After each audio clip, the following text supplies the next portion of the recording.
welcome back to the channel. I am yours truly, and today I want to unveil or uncover some news that just broke this morning, or today if you want to call it that. Uh, so, what has happened today is that Arizona State, the athletic director, the presidents, and all that have decided to impose a self-imposed bowl ban for this year. Um, it's just going to be just for this year. So the reason behind this decision is they believe that the severity of evidence ongoing with the NCAA would warrant a bowl ban. I think this is a bit extreme by them. I think so because this is all stemming from the former head coach and Herm Edwards, which he lost his job last year after losing to Eastern Michigan, as he should have. Um, the reason behind this, the reason they're imposing this is because a dossier came out and got sent to the NCAA in May of 2021 that dove a trove of recruiting violations, including persistent ignorance of the restrictions implemented during COVID dead period. Allegations including a mother of the player purchasing tickets for travel to campus, staff members giving tours up to a dozen recruits in vans where visitors were prohibited, and a position coach working out with a prospect out in a local park while he was in town and evaluating a video of illicit workout in an offensive staff meeting. So the fallout from this case has already been pretty big. Five of the coaches have left or been fired, including the defensive coordinator. And supposedly the defensive coordinator was the ringleader of all this and was orchestrating the whole thing. And the thing is that this bowl ban comes at a pretty bad time for Arizona State, because Arizona State's trying to rebuild with their new head coach that they hired, which is Kenny Dillingham. There's already been a huge amount of turnover on the roster, and about at least half the roster was either recruited by Dillingham or transferred over to Arizona State because of Dillingham. So there's been a ton of turnover with Arizona State, and for the most part, the players on Arizona State, it's not their fault because they weren't recruited by Herm Edwards. But I guess Arizona State felt that the bowl ban was necessary. I don't think it was. I think they should have waited until NCAA came out with their findings, as Tennessee faced a similar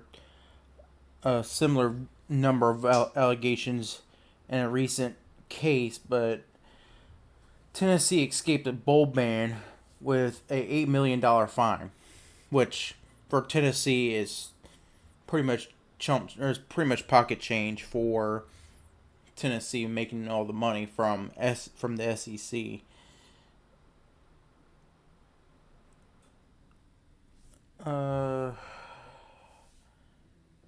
So the article goes on to read. This is where I'm getting the article from ESPN. So give credit to the writers over there. This is not just me pulling this out of the thin air.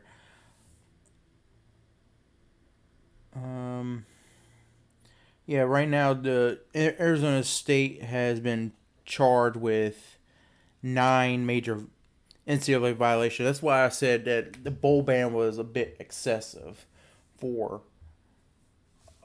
Arizona State, because from what I remember is that Tennessee had 19 major NCAA violations. They only got $8 million fine, and they pretty much blackballed Jeremy Pruitt.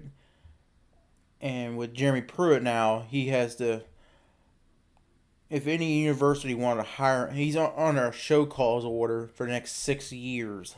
So if any team hires Jeremy Pruitt, first they gotta give a reason why they're hiring him to the NCAA, and then after Jeremy Pruitt, even if he does get hired, he is suspended for a whole season. So yeah, Jeremy Pruitt is blackballed out of college sports, and it's going to be for a few years. So while I do applaud their decision, or applaud their accountability and responsibility and trying to do something or proactive, I think this might go a little too far. Or maybe they just don't have the money like Tennessee does. I don't know.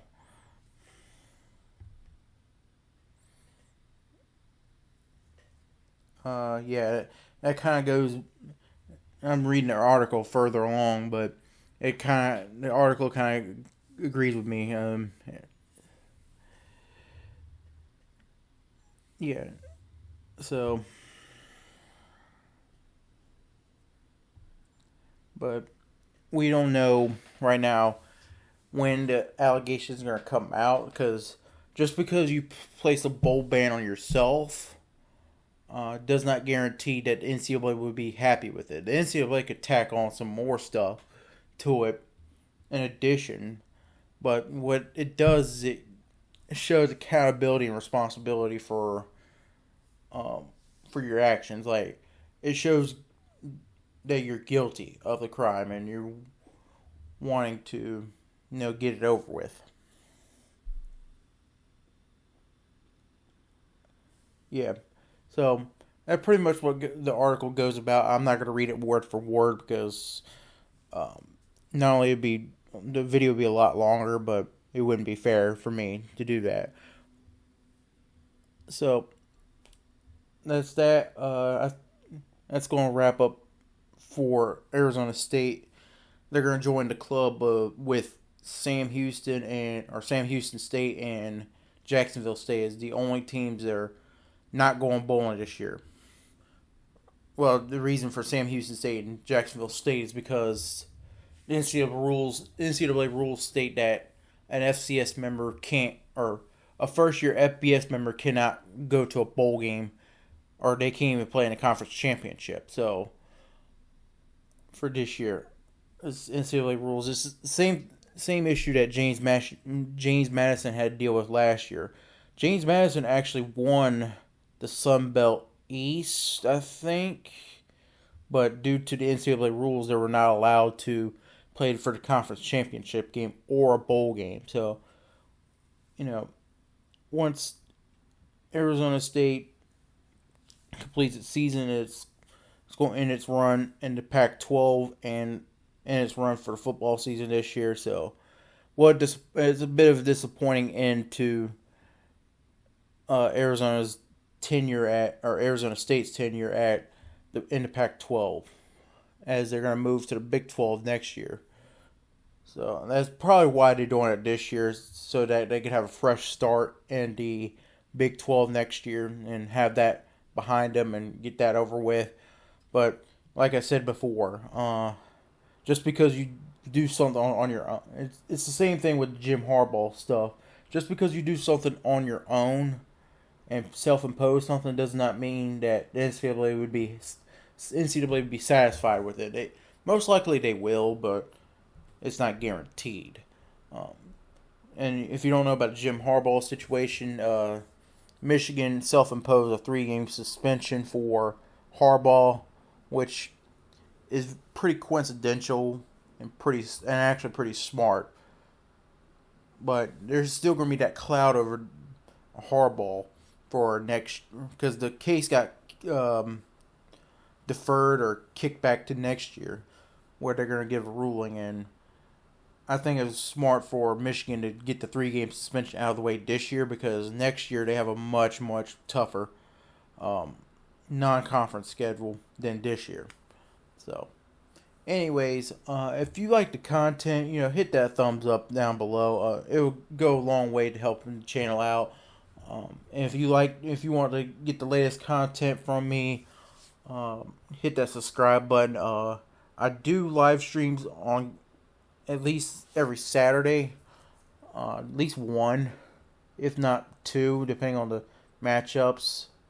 Um, and I'd also do streams on YouNow if you want to support the content that way. You can subscribe to me for $5 a month on there. And I'll do one stream a week on there. Just not a Q&A section. You can do Q&A sessions on there, but it's gonna be an exclusive stream on there that won't be broadcasted on YouTube. And you could also donate through YouNow too, if you want.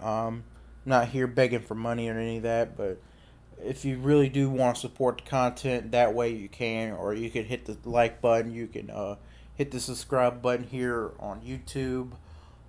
It would go a long way, and I can't thank y'all enough for coming out here and watching the content out of your busy lives.